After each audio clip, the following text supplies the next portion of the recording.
মিশরে ফেরাউনের রাজপ্রাসাদ, নবী মুসা যেখানে বড় হয়েছেন। আমার তো প্রচুর দেখতে মন যাচ্ছে, তো চলো আর দেরি না করে এখনই শুরু করি তাড়াতাড়ি। ফেরাউনের দেশ যেমন এই মিশর, ঠিক তেমনি অসংখ্য সাহাবী অলি আউলিয়াদের দেশ এই মিশর। ফেরাউন যাকে আল্লাহ তাআলা কুরআন শরীফে অভিশপ্ত বলেছেন, সেই ফেরাউনের রাজপ্রাসাদে আজকে আমরা এসেছি। এটাই সেই রাজপ্রাসাদ যেটার ছাদে উঠে ফেরাউন আল্লাহ তাআলাকে হত্যার হুমকি দিয়েছিল। আস্তাগফিরুল্লাহ, নাউযুবিল্লাহ। বন্ধুরা, ফেরাউনের এই রাজপ্রাসাদ অবস্থিত ইজিপ্টের লুক্সোর শহরে। প্রথমে আমি গিয়েছিলাম ইজিপ্টের রাজধানী কায়রোতে, এবং কায়রো থেকে এই লুক্সোর যেখানে ফেরাউনের রাজপ্রাসাদ আছে সেটার ডিস্টেন্স হচ্ছে প্রায় 650 কিলোমিটার। তাই আমি খুঁজছিলাম যে আমি সব থেকে চিপেস্ট ওয়েতে কিভাবে কায়রো থেকে লুক্সোর যেতে পারি। তখন আমি খুঁজে পাই একটি বাস, যেই বাসে করে যেতে আমার কায়রো থেকে লুক্সোরে সময় লাগবে প্রায় 10.5 ঘন্টা। আমরা এখন গো বাসের টিকিট নিয়েছি কায়রো থেকে লুক্সোরে যাওয়ার জন্য, আর এটার প্রাইস হচ্ছে পার পার্সন 1000 বাংলাদেশি টাকা। তো আমরা এই গো বাসে যাবো আর আপনাদেরকে জানাবো যে ওদের সার্ভিস কিরকম। আমরা খুঁজে পাইছি যে এইটাই সবচেয়ে বেশি ট্রাস্টেড আর সবচেয়ে কম দামি টিকিট। তো দেখা যাক আসলে কিরকম। এইটা হচ্ছে আমাদের সেই কায়রো থেকে লুক্সোরে যাওয়ার বাস। বাইরে থেকে দেখতে ভালোই লাগতেছে আর সিট গুলো কমফোর্টেবল লাগতেছে। ভিতরে বসলে বুঝতে পারবো কতক্ষণ লাগে যাইতে আর কত কমফোর্টেবল এই সিট। এটা হচ্ছে এই বাসের সিট গুলা। তার পাশাপাশি এখানে দেখতে পাচ্ছেন যে ওয়াশরুম বা টয়লেটের সাইন দেওয়া আছে। মহিলা পুরুষ সবার জন্য এখানে টয়লেট আছে। তার পাশাপাশি এটা এসি বাস আপনারা দেখতে পাচ্ছেন, যার কারণে গরম লাগার কোনো চান্স নাই। সিট গুলাও কমফোর্টেবল। দেখা যাক এখন কতক্ষণ লাগে আমাদের যাইতে। কিন্তু এইটা বুঝতে পারতেছি যে আপনার এই বাসটা কোনো রেস্টুরেন্টে থামবে না, যেহেতু এখানে ওয়াশরুম আছে বাসের ভিতরেই। আপনাদের ছোট কোনো লাগেজ থাকলে, হ্যান্ড লাগেজ বা ক্যাবিন লাগেজ টাইপের, আপনারা এখানে রাখতে পারবেন। আর যদি বড় লাগেজ থাকে তাহলে বাসের ভিতরে বাংলাদেশে যেরকম জায়গা থাকে ওরকম জায়গা আছে, আপনারা সেখানে রাখতে পারবেন। আর এই যে কার্টেন্স দেওয়া আছে বাসে।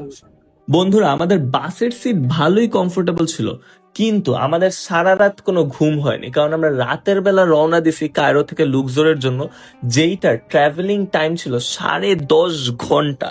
তাই আমরা এই 10.5 ঘন্টা ঘুমাইতেই পারি নাই। এন্ড দেন আমরা সারা দিন লুক্সোর সিটিটা ঘুরছি। তারপরে আবার রাতের বেলায় আমরা লুক্সোর থেকে কায়রোতে আবার ব্যাক আসছি, এগেইন 10.5 ঘন্টা ট্রাভেল করে। এই বাসের কন্ডিশন আপনারা ভালো দেখতে পারতেছেন, কিন্তু আমি অন্যান্য সময় যখন ট্রাভেল করি আমি কিন্তু এর থেকে ওয়ার্স্ট পাবলিক ট্রান্সপোর্টেশনে ট্রাভেল করি, শুধুমাত্র টাকা বাঁচানোর জন্য করি। আজকে আপনাদেরকে সেই জায়গাগুলোই দেখাবো যে এই রাজপ্রাসাদের ভিতরটা দেখতে কেমন ছিল। এখানেই মুসা আলাহিসাল্লামের সাথে ফেরাউনের দেখা হয়েছিল, এবং এই জায়গাতেই মুসা আলাহিসাল্লাম ছোট থেকে বড় হয়েছে। এখানে যে আপনারা একসাথে অনেকগুলো স্ফিংস দেখতে পাচ্ছেন, এদের মুখ ভেড়ার মতো কিন্তু শরীর সিংহের মতো।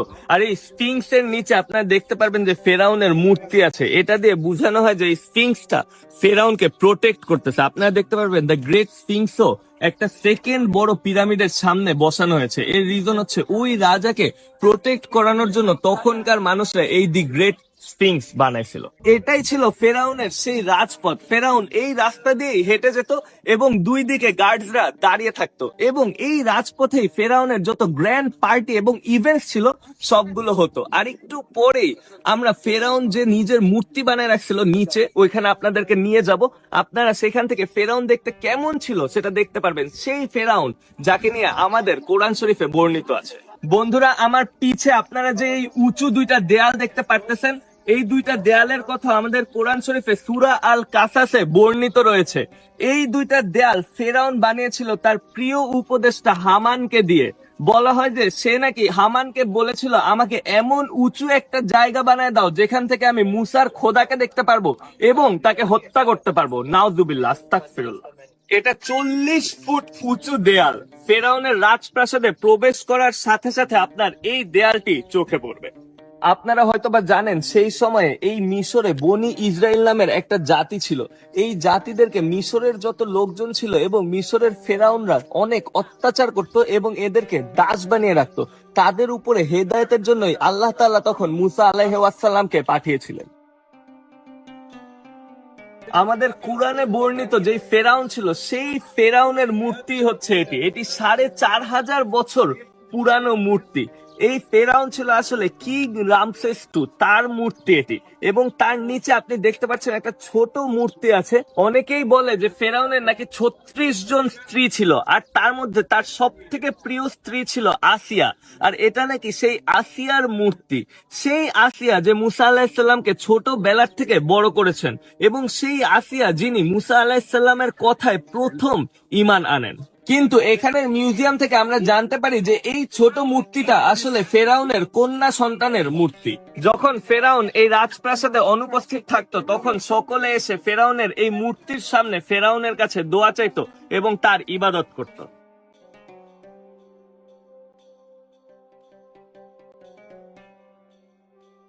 আগের দিনের মানুষরা এইভাবে লিখতো, এটা ছিল ওদের রাইটিং আর কমিউনিকেশনের ওয়ে। আপনারা এখানে দেয়াল ভর্তি সেই সময়কার হাইরোগ্লিফ দেখতে পাচ্ছেন। এটা অনেক পুরানো ল্যাঙ্গুয়েজ। আপনারা দেখেন সেই মাথা পর্যন্ত, উঁচু পর্যন্ত ওরা লিখছে। সেই সময় কোনো মেশিন ইনস্ট্রুমেন্ট ছাড়া 4000 বছর আগে কিভাবে তারা এত উপর পর্যন্ত লিখছে, অদ্ভুত ব্যাপার। এখানে তখনকার দাস দাসীরা ফেরাউনের সভ্যতার কথা এভাবে লিখে রাখতো দেয়ালে দেয়ালে। আমার পিছনে যে স্টোনটা দেখতে পাচ্ছেন, এই স্টোনটার চারিদিকে ইহুদিরা ঘুরে। তারা এর চারিদিকে ঘুরে কারণ তারা বিশ্বাস করে যে এখানে যদি তারা যে কোনো দোয়া অথবা মানত করে সেটা নাকি পূরণ হয়। আপনারা হয়তোবা জানেন যে ইহুদিরা আমাদের নবী মুসা আলাইহি ওয়াসাল্লামকে এজ আ গড মানে, নাউজুবিল্লাহ। তবে এখন ব্যাপারটা এমন হয়ে গেছে যে যারা এখানে ট্যুর গাইড নিয়ে আসে এবং এই গল্পটা শুনে, তারা সকলে এটার চারপাশে ঘুরে, সে যেই ধর্মেরই হোক না কেন, একমাত্র মুসলিমরা বাদে। এখানে একটা পুকুর দেখতে পাচ্ছেন যেটার নাম হচ্ছে বুহাইরা মুকাদ্দাস। আপনারা দেখতে পারবেন এখানে বোর্ডে লেখা আছে যে এটা সেক্রেড লেক। ওই সময়কার যারা ফেরাউনের পূজা করত, তারা একবার সূর্য উঠার সময় এই পুকুরে এসে ডুব দিয়ে নিজেকে পবিত্র করত, আবার সূর্য অস্ত যাওয়ার সময় আরেকবার এই পুকুরে ডুব দিয়ে নিজেকে পবিত্র করত। এই পুকুরের পানি তারা মাথায় দিত এবং পান করত, এটা বিশ্বাস করে যে এই পানি নাকি পবিত্র। এই ফেরাউনের রাজপ্রাসাদ এত বড় যে এটা একটা ভিডিওতে ঘুরে দেখানো সম্ভব না। এখানে একটা না 3টা টেম্পল আছে। ফেরাউনের রাজপ্রাসাদ যেটাতে আছে সেটার নাম হচ্ছে কার্নাক টেম্পল। আপনারা যদি নিজ চোখে ফেরাউনের ধ্বংস দেখতে চান, তাহলে মিশরে আসলে অবশ্যই এই কার্নাক টেম্পল ঘুরে যাবেন। আমরা সব সময় ফেরাউন ফেরাউন শুনি, কিন্তু কে এই ফেরাউন? আসলে তখনকার মিশরের সময়ে যে রাজা ছিল, সেই রাজাদেরকে ফেরাউন ডাকা হতো এবং ফেরাউনরা নিজেদেরকে আমুন পুত্র বলতো। আমুন অর্থ সূর্যের দেবতা। তখন মিশরের মানুষজন সূর্যের দেবতার পূজা করত এবং ফেরাউনরা নিজেদেরকে সেই সূর্যের দেবতার পুত্র বলতো, যার কারণে তখনকার মানুষ ফেরাউনদেরকেও পূজা করত, কারণ তারা বিশ্বাস করত যে এই ফেরাউনরাই তাদের ইবাদত এবং আমুন গডের মাঝখানের ব্রিজ। তাই মিশরের প্রতিটা ফেরাউন দেখবেন নিজের মূর্তি বানিয়ে রাখতো, নিজের মন্দির বানিয়ে রাখতো, যাতে মানুষরা তাদের মূর্তিকে পূজা করে। এখানে আপনারা যেই মূর্তিটি দেখতে পাচ্ছেন, এটাই হচ্ছে সেই ফেরাউনের মূর্তি যেই ফেরাউন আমাদের কোরআন শরীফে মেনশন করা আছে, যাকে নিয়ে এই ফেরাউন ছিল আমাদের মুসা আলাইহি ওয়াসাল্লামের সময়ে। এবং এই মূর্তির ঠিক অপোজিটে আপনারা আরেকটা ফেরাউনের মূর্তি দেখতে পারবেন, যেই ফেরাউনের নাম ছিল আখনাতুন। উনি ছিলেন ইউসুফ আলাইহি ওয়াসাল্লামের সময়ে, এবং ইউসুফ আলাইহি ওয়াসাল্লামই ওনাকে আখনাতুন নামটা দিয়েছিলেন, কারণ এই আখনাতুন শব্দের অর্থ এক আল্লাহতে বিশ্বাসী। এবং ইউসুফ আলাইহিস সালামের নির্দেশেই এই আখনাতুন তখন মুসলিম ধর্ম গ্রহণ করে। আপনারা হয়তো জানেন এই আখনাতুনই প্রথম ফেরাউন যে ইসলাম ধর্ম গ্রহণ করে, কিন্তু এই আখনাতুনের পরে আসা রেমসিস টু আর ইসলাম ধর্ম গ্রহণ করেনি। এবং বলা হয় এই রেমসিস টু ছিল সব থেকে অহংকারী এবং সব থেকে অত্যাচারী ফেরাউন। দুইটা মূর্তি দুইটা ইতিহাসের সাক্ষী বহন করছে এখানে।